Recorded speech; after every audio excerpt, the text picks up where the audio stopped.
Yo,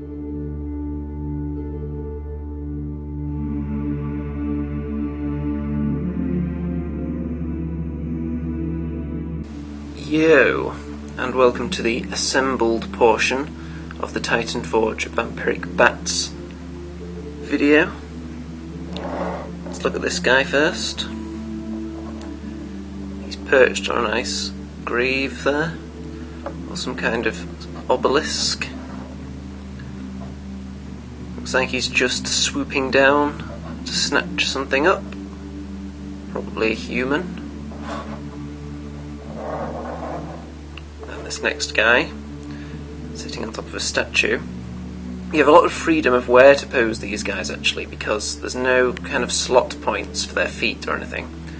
So you can put them whenever you want really, but I was following the box art. This one looks like he's just been perched up there for a minute and now he's just putting his wings out, getting ready to swoop. Slightly more contact points with this one because I've got his bit of hair there, if you can see, kind of touching the wing. So I'm more confident about this one staying on.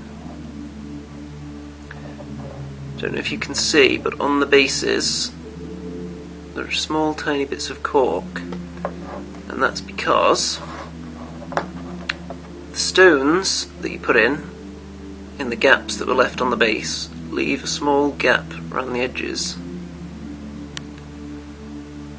Somebody could probably use green stuff to fill that, but I went for the lazy approach since the tiny bits of fine cork that I have are roughly the same consistency of the ground on the base. So I just glued some of that down and then covered the whole thing in super glue just to stop them coming off again. If you notice when they're put together, because of the differences in height of the two models, they don't crash into each other or anything, which is nice. Not that it matters too much since they'll be skirmishing most of the time in games, although when they're in combat, that'll come in handy.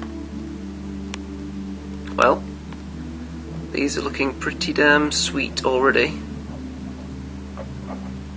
They weren't too difficult to clean up, just the usual minor bits of flash as you'd expect with resin models.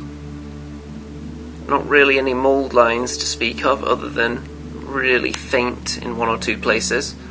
Nothing really at all on the bases, because if you look, it seems as though all of that stuff was underneath, which is very good planning on their part.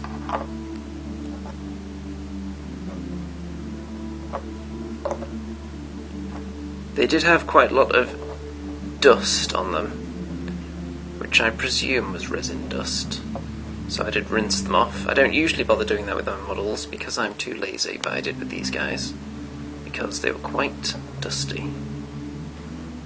Well, I'm going to get back to you when they're painted, so toodaloo.